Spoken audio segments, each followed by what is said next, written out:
On va sortir de l'UE, une sorte de révolution en Allemagne, alors avec un coup de pouce de Vance, Trump, vous allez voir, face à l'eurofascisme, même si c'est au peuple même de se libérer. Il ne faut pas attendre de sauveurs extérieurs. Alors d'abord, Alice Weidel se déchaîne dans cette fin d'année, 2025. C'est la présidente, bien sûr, de Alternative für Deutschland, l'Alternative pour l'Allemagne, le parti souverainiste allemand, qui est aujourd'hui à 25-26% des voix dans les sondages, 150 députés au Bundestag, qui est pour le Dexit, la sortie de l'Allemagne de l'Union européenne, la sortie de l'euro, pour la paix en Ukraine, qui s'est battue aussi pendant le Covid fortement pour les libertés. Enfin, ça n'a rien à voir, c'est beaucoup plus authentique et fort que le RN en France, qui est complètement docile et couché. Alors, conférence. Elle l'a posté sur son compte X le 30 décembre. Intervention contre l'euro numérique. Je vais vous citer ce qu'elle déclare. Que feront-ils, voilà ce que dit la présidente de l'AfD, Alice Weidel. Que feront-ils aux non-vaccinés grâce à l'euro numérique? Compte en banque bloqué? Ces gens-là pourront alors dormir sous les ponts? L'euro numérique n'est rien d'autre qu'un outil de répression politique, ajoute-t-elle, pour bloquer les comptes des dissidents et leur voler leurs avoirs. C'est une attaque en règle contre les monnaies numériques de banque centrale, l'euro numérique. Vous savez que pour s'en débarrasser, il faut sortir de l'euro, il faut interdire toute monnaie numérique de banque centrale. C'est dans le programme des Patriotes. Mais là, c'est très intéressant. Vous remarquerez qu'en France, aucun parti au Parlement n'en parle de ça. Ni LFI, ni le RN, ni LR, ni rien. Elle en parle avec les bons termes. Il n'y a pas que ça. Autre conférence, donc toujours elle a mis sur son compte X 28 décembre, sur le test qu'ils ont fait pendant le Covid. Alors je vais vous citer ce qu'elle a dit. Je suis fermement convaincu que ce que nous avons vu et vécu pendant la politique de mesures liées au Covid était un test pour quelque chose de plus grand. Ils ont voulu, ajoute-t-elle, tester exactement jusqu'où ils pouvaient aller avec des mesures répressives pour restreindre nos libertés civiles. Ça aussi, c'est tout à fait notre discours, hein, c'est tout ce qu'on a décrypté depuis le premier jour, tout l'objet de nos mobilisations, de notre résistance, et de notre projet pour l'avenir, pour que ça ne se reproduise jamais, pour redéfendre nos libertés. Je remarque pareil, en France, aucun parti au Parlement ne parle de ça, hein, aucun. Elle, oui. Ça change donc des fausses oppositions en France, et ça traduit une année extrêmement offensive pour ce parti souverainiste en Allemagne.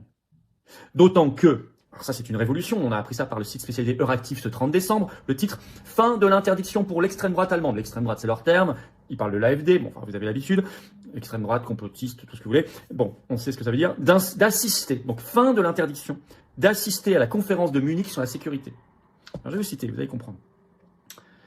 La nouvelle direction de la conférence de Munich sur la sécurité, la conférence politique annuelle la plus importante d'Europe en matière de sécurité internationale, a décidé de mettre fin à la politique d'exclusion appliquée ces dernières années et d'inviter l'ensemble des partis représentés au Bundestag, le Parlement allemand. Dans une interview accordée le 29 décembre au Frankfurter Allgemeine Zeitung, le président par intérim de la conférence de Munich, Wolfgang Ischinger, a défendu cette décision. C'est un tabou qui tombe. Cette conférence est très importante, notamment, elle est en février, donc très bientôt, tous les ans. C'est celle au cours de laquelle, en février dernier, février 2025, le vice-président américain Vance était présent. Il avait fait la leçon aux européistes sur la dictature, l'annulation des élections et la censure. Il avait fait la leçon en faveur de la liberté d'expression. Il avait parlé d'ailleurs de ce qui se passait en Allemagne, en Roumanie, etc.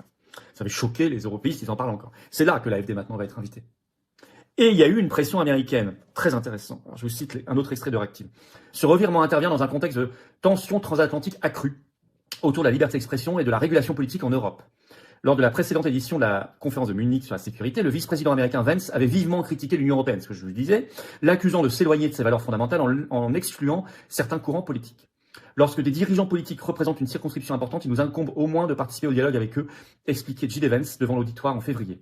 Le même jour, il avait rencontré la leader de l'AfD, Alice Weidel. Donc on peut imaginer, alors la direction officiellement de la conférence de Munich, il dit non, il n'y a pas eu de pression américaine trumpiste, Vance. On peut quand même imaginer que si. D'autant que, alors c'est très important,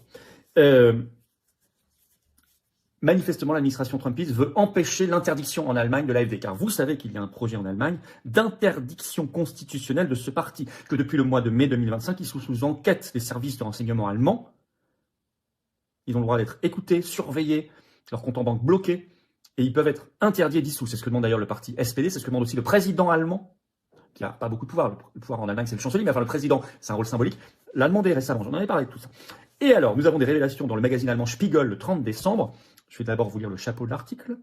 En raison de la classification AfD, les États-Unis envisageaient apparemment aussi des sanctions contre les fonctionnaires allemands. L'administration Trump pourrait même envisager des interdictions de voyager et des sanctions financières contre des responsables allemands en réaction à la manière dont l'AfD est traitée. Alors, dans le détail, je vais vous lire un extrait de l'article. C'est la révélation du Spiegel. C'est ce qu'ont rapporté plusieurs anciens fonctionnaires américains au journal Le Spiegel. Selon eux, Washington a envisagé des mesures contre les fonctionnaires allemands il y a plusieurs mois, en réaction à la classification de l'AfD comme extrême droite par l'Office fédéral allemand de protection de la Constitution. Suite à une action en justice intentée par l'AfD, cette classification est pour l'instant suspendue, dans l'attente d'une décision de justice. Selon certaines sources, le département d'État américain a envisagé des interdictions de voyager, voire des sanctions financières. On ignore précisément qui aurait été visé par ces mesures. Dans tous les cas, ça veut dire qu'ils ont compris ce qu'était l'eurofascisme, qu'ils ont décidé qu'ils n'accepteraient pas l'interdiction de ce parti. Ils se battent pour la liberté d'expression contre l'euro-tyrannie, l'eurofascisme et donc contre l'Union européenne. C'est très, très, très intéressant. On dirait, c'est dommage de devoir s'en remettre à une administration étrangère américaine. Pour ça, je suis bien d'accord avec vous. Moi, le gaulliste, je ne suis pas particulièrement fasciné à l'idée de penser qu'il faille dépendre de décisions américaines. Pas du tout. Et je suis pour une indépendance stricte de la France par rapport à toutes les puissances du monde, toutes sans exception, sans aucune exception. Mais il faut dire là qu'il faut aussi être pragmatique. Pour l'instant, nous sommes occupés par des puissances fascistes qui ne représentent pas l'intérêt national français, que ce soit le macronisme en France, là-bas Merz en Allemagne, etc. Donc, écoutez, il faut être pragmatique. Il faut être pragmatique, comme De Gaulle a su l'être quand il a parlé à Churchill, à Londres, etc. Vous connaissez l'histoire. Bon.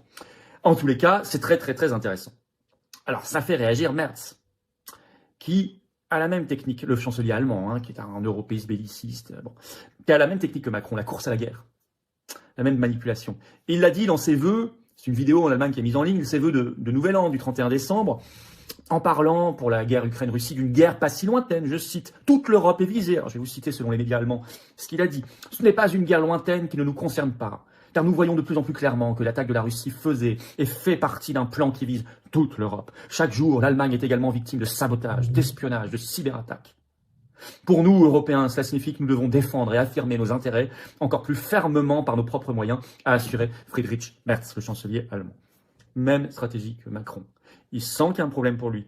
Il sent que le discours d'exit, de sortie de l'Union européenne, donc de liberté d'expression, de liberté, de paix, de souveraineté, avance fortement, qu'il y a une accélération ces derniers jours, qu'il y a un coup de pouce trumpiste, manifestement. Résultat, allons vers la guerre. Et de toute façon, allons vers le stress et la peur en agitant la menace de la guerre. C'est le but. Comme Macron.